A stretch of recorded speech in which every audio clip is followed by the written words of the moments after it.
रमेश कुमार अच्छा आदमी है या गलत? ये कैसा कंपैरिजन है? अच्छा आदमी है या बुरा होना चाहिए, सही आदमी है गलत आदमी है ऐसा होना चाहिए? तो रमेश कुमार क्या है कि सही आदमी नहीं है, गलत आदमी है। राइट टू रिकॉल वाले इनको बोलते समस्या उठाने के धंधे में है ये। राइट, ये कभी ड्राफ्ट के बारे में नहीं बताता, और इतना इतना पुराना पत्रकार है, उसको ये तो पता ही है कि जो भी समस्या है भारत में ये राजपाल से शुरू होती है। क्या वो महंगाई हो कि बेरोजगारी हो, या ये जर्सी का दूध हो, या फसलों के अंदर ये यूरिया वगैरह हो, या जो भी पॉपुलेशन का प्रॉब्लम हो, पॉल्यूशन का प्रॉब्लम हो, सड़क के ऊपर ट्रैफिक का प्रॉब्लम हो, सारी जो प्रॉब्लम है ना, भ्रष्टाचार की प्रॉब्लम है, ये सारी जो प्रॉब्लम है ना राजपत्र से शुरू होती है। तो ये बात तो कभी उसने कही नहीं। ठीक है। अच्छा, यहां से एक बहुत ही इंपॉर्टेंट बात मुझे मेंशन करनी है, क्योंकि ये लाइव चल रहा है तो इसी के अंदर वो बात आ जाएगी, इसको अलग से काट के डाल दिया जाएगा। तो वो बात ये है कि एक सुपीरियर थे, यहां अभी भी मौजूद होंगे लाइव में हमारे साथ में। उनको मैंने बोला कि आप अपना कर्तव्य निभाइए, दूसरा कर्तव्य निभाइए। पहला कर्तव्य तो निभाते हैं, दूसरा कर्तव्य भी निभाइए, मतलब सभी कर्तव्य निभाते हैं, सबसे सक्रिय सुपीरियर है वो। तो दूसरा कर्तव्य जो होता है वो फेसबुक के माध्यम से सुपीरियरिटी का प्रचार करने का प्रस्ताव होता है हमारा। तो वे भाई साहब क्या करने लगे, व्हाट्सएप के माध्यम से करने लगे। अच्छा, व्हाट्सएप के माध्यम से करने लगे यार, उनके और मेरे बीच में फेसबुक में एक म्यूचुअल फ्रेंड था, और वो 10वीं क्लास के छात्र थे। 10वीं क्लास के छात्र को कौन कितने लोग जानते हैं? तो व्हाट्सएप पे कोई उनको जानता नहीं था, उनके रिश्तेदार थे बस व्हाट्सएप पे कनेक्टेड। तो व्हाट्सएप पर वो सुपीरियरिटी का प्रचार कर रहे हैं स्टेटस के माध्यम से। तो उनके रिश्तेदारों ने उनको बोला कि अभी तुम ये सब मत करो, ज्यादा क्रांति क्रांति मत करो, ज्यादा क्रांतिकारी मत बनो, कुछ पढ़ लिख लो, कुछ बन जाओ, और जब कुछ बन जाओगे ना तो फिर लोग तुम्हारी बात सुनेंगे। ठीक है। इसमें दो तीन बातें हैं, पहले मैं दूसरी बात बता देता हूं। वो ये कि ये बात ही गलत है कि जब तुम कुछ बन जाओगे ना तब लोग तुम्हारी बात सुनेंगे। ये बात ही एकदम घटिया बात है, ये नीच बात है ये। ठीक है। क्योंकि वास्तव में क्या है, सच्चाई क्या, मैं आपको बताऊं। जैसे कि मैं ये जो भी कुछ मैंने कुछ आज तक कहा, जो भी कुछ लिखा, या आज तक जो भी सो कॉल्ड धर्मगुरु है, समाज सुधारक है, या क्रांतिकारी है, या शिक्षक है, वो जो बात कह रहा है ना, वो गुलामों के लिए नहीं कह रहा, वो तो फर्नीचर है, वो लाइबिलिटी देश की, समाज की लाइबिलिटी है। उसके आप उसके सिर मार मार के वो जो धर्मगुरु है ना, वो क्रांतिकारी है ना, वो मर जाएगा, उसका कुछ नहीं बिगड़ेगा, वो वैसा का वैसा वहीं पड़ा रहेगा। वास्तव में वो मेज की तरह वहीं के वहीं पड़ा रहेगा, वहीं के वहीं खड़ा रहेगा, उसको कुछ नहीं बिगड़ेगा। तो ये जो बातें कही जाती है, ये गुलामों को सुनाने के लिए नहीं कही जाती है, ये क्रांतिकारियों को सुनाने के लिए कही जाती है। क्योंकि क्रांतिकारी तक वो सही इंफॉर्मेशन पहुंची नहीं है, क्रांतिकारी तक वो मार्ग, क्रांतिकारी वो मार्ग ढूंढ रहा है, वो इंफॉर्मेशन ढूंढ रहा है, वो सही मार्ग ढूंढने की कोशिश कर रहा है, सही लोगों को ढूंढने की कोशिश कर रहा है, तो उसको मिल नहीं रहे। तो हम लोग क्या है कि अपनी जो विचारधारा है, जो भी शिक्षा, उसका कॉन्स्टेंटली प्रचार करते रहते। वो सामाजिक सुधार की हो, कि कोई भी क्रांतिकारी हो, आध्यात्मिक हो या राजनीतिक हो, जो भी हो, पॉलिटिकल हो, हम करते रहते ताकि हमको हमारे जैसे लोग मिल जाएं। मतलब पवन जूरी बेसिकली 8 साल से ये फाइट नहीं मार रहा होता ना, या फिर ऐसे बोलो, जब राहुल मेहता ये 20 साल से फाइट नहीं मार रहा होता ना, मतलब 20 साल नहीं कहना चाहिए, 12 साल कह लो, 12 साल से फाइट नहीं मार रहा होता ना, तो 12वें साल में उसको पवन जूरी नहीं मिलता। और पवन जूरी जब 8 साल से फाइट नहीं मार रहा होता ना, तो 8वें साल में उसको हितेश शाक्य नहीं मिलता। ठीक है। तो पहली बात तो ये बात ही गलत है कि हम अपनी जो बात कह रहे हैं वे लोगों को कुछ समझाने के लिए, सिखाने के लिए, उन्हें बदलाव लाने के लिए कर रहे हैं। वो कुछ नहीं सीखने वाला, कुछ नहीं समझने वाला, कुछ बदलाव नहीं आने वाला उसके अंदर। वो आज भी कुर्सी है और 100 साल बाद भी कुर्सी रहेगा। वो कुर्सी हो सकता है उस कुर्सी का विनाश हो जाए, वो कुर्सी नष्ट हो जाए, लेकिन वो कुर्सी जो है, वो फर्नीचर जो है, उसके अंदर वो चेतना पैदा नहीं होगी, उसकी कुंडलनी चढ़ेगी नहीं। ठीक है। पहली बात तो ये बात ही गलत है। कौन सी बात? कि हम कुछ बन जाएंगे तो लोग हमारी बात को सुनेंगे और समझेंगे, तो हम बन जाएंगे तो भी जब हम अपनी बात कहेंगे ना तो उसके कोई फर्क नहीं पड़ने वाला। और इसी में एक और बात समझने की जरूरत है कि जिसको फर्क पड़ने वाला है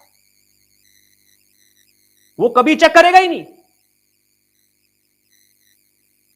वो कभी चेक करेगा ही नहीं कि जिस स्रोत से बात मेरे पास पहुंची उसने क्या उखाड़ लिया।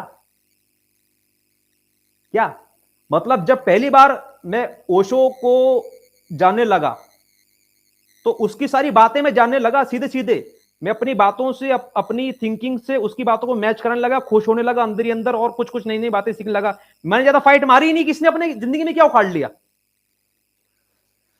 जब सन 2017 में मैं राजीव दीक्षित के विचारों के संपर्क में आया तो चाटने लगा, लेक्चर चाटने लगा, दमादम चाटने लगा।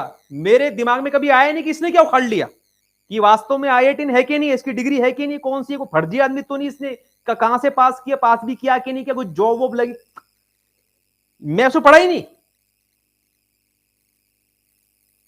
इसी प्रकार से जय कृष्णमूर्ति को जब मैं सुनने लगा तो खटाखट खटाखट सुनने लगा, खटाखट खटाखट पढ़ने लगा। मैंने कभी ये फाइट नहीं मारी सोचने की इसने क्या उखाड़ लिया। तो ये तो अति गुलाम वाली मानसिकता है। इससे एक और वो बात निकल कर आती है कि जो प्रैक्टिस बिफोर यू प्रीच, ये गुलाम सिखाते हैं गुलामों को कि प्रैक्टिस बिफोर यू प्रीच। कि गुलाम ही देखता है कि जहां से ये बात शुरू हुई है वो बात को तोलता नहीं है अपने विवेक पर और अपने तर्क के आधार पर, वो तो सीधी देखता है कि जो ही कह रहा है उसने क्या उखाड़ लिया। तो ये गुलाम वाली मानसिकता है। ठीक है भाई साहब, तो मैं कभी इस चक्कर में नहीं रहा। राजीव दीक्षित को सुनने से पहले कि राजीव दीक्षित ने क्या उखाड़ लिया, ओशो ने क्या उखाड़ लिया, जय कृष्णमूर्ति ने क्या उखाड़ लिया, दीपक चोपड़ा ने क्या उखाड़ लिया, रोंडा बर्न ने क्या उखाड़ लिया, जो डिस्पेंजा ने क्या उखाड़ लिया, पवन जूरी ने क्या उखाड़ लिया, राहुल मेहता ने क्या उखाड़ लिया, ये एक गुलाम सोचता है। ठीक है, तो पहली बात तो ये कंसेप्ट ही, ये नजरिया गलत है कि आप कुछ उखाड़ लोगे ना अपनी जिंदगी में, फिर आप अपनी बात कहोगे ना तो लोग आपकी बात को सुनेंगे। ठीक है, सुनेंगे जरूर, एकदम इन्फैचुएशन में आ जाएंगे, लेकिन उनसे कुछ उखड़ेगा नहीं उनकी जिंदगी में। ठीक है, अच्छा, दूसरी बात ये इसी संबंध में, विशेषकर ये जो समाज सुधार है, जो पॉलिटिकल सुधार है, जब मैं ये राइट टू रिकॉल के संपर्क में आया तो मेरे को समझ में आया कि ये जो समाज सुधार है ना, ये आध्यात्मिक मार्ग से 2000-5000 सालों से लोग फाइट मार रहे हैं, तो ज्यादा कुछ हुआ नहीं है। ये कलयुग का जो मैग्नीट्यूड है ना, हमेशा कॉन्स्टेंटली बढ़ता ही बढ़ता ही बढ़ता ही बढ़ता ही गया है, जब से बुद्ध आया है और जब से 2021 आया है। बुद्ध से लेकर 2021 तक का आप पूरा सफर नापेंगे तो ओवरऑल जो है ना पाप दुनिया के अंदर बढ़ाई है, तो बुद्ध ने आके क्या उखाड़ लिया। तो वो ठीक है, वो स्पिरिचुअल टीचर्स जो है ना, जो धर्म गुरु है ना, वो उनकी अपनी खुजली है, उनका प्रोफेशन है। जैसे कोई दूध बेच रहा है, कोई, अभी मैं कॉमेडी देख रहा था, चतुर पुतैया चतुर पुतैया पुताई करने वाला एक आदमी है, मतलब चतुर पुतैया, तो पुताई का काम करता है। वैसे तो हम यहाँ पर ही बकैती का काम करते हैं, हमारी दुकान है, बट क्या इससे ज्यादा बहुत बड़ा बदलाव आता नहीं है। बड़ा जो बदलाव आता है ना वो राजपत्र से आता है। तो जो रिश्तेदार, वो 10वीं क्लास के बच्चे का जो चाचा मामा फूफा ये कह रहा था ना कि तुम पढ़ लिख के कुछ बन जाओ, तो पढ़ लिख के सबसे बड़ा आदमी क्या बन सकता है आप इस देश में, मैं आपको आपसे पूछता हूं। और वो क्या समाज सुधार कर रहा है पढ़ लिख के, मैं आपको बताता हूं। इस देश में जो सबसे बड़ी चीज कोई आदमी बन सकता है वो कलेक्टर है। पढ़ लिख के एक आदमी हमारे देश में वो कलेक्टर बन गया। ठीक है, उसका नाम क्या है उसका, तो उसका बहुत बढ़िया यूट्यूब चैनल है। वो कभी हॉस्पिटल में घुस जाता है, बोलता है कि ये क्या हो रहा है, कभी मिठाई की दुकान में घुस जाता है, कभी नगर निगम में घुस जाता है, पीछे पीछे कैमरा उसके घुस जाता है और एकदम बढ़िया वीडियो बनाकर एकदम बहुत बड़ा हीरो बन गया वो एकदम।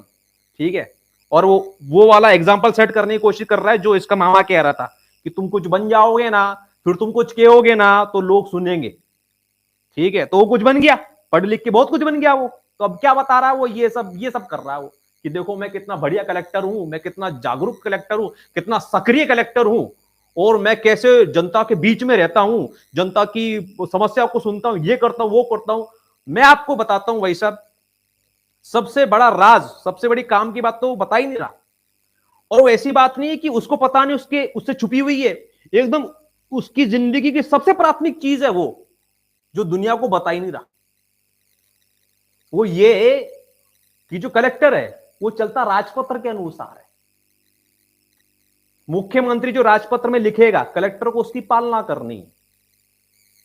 प्रधानमंत्री जो राजपत्र में लिखेगा, मुख्यमंत्री या मतलब जो कलेक्टर है उसको प्रधानमंत्री जो लिखेगा उसको पालना करनी है। तो इस चीज के बारे में तो दावत जी ने कभी बताया नहीं दुनिया को कि राजपत्र की वजह से बेसिक दुनिया चल रही है।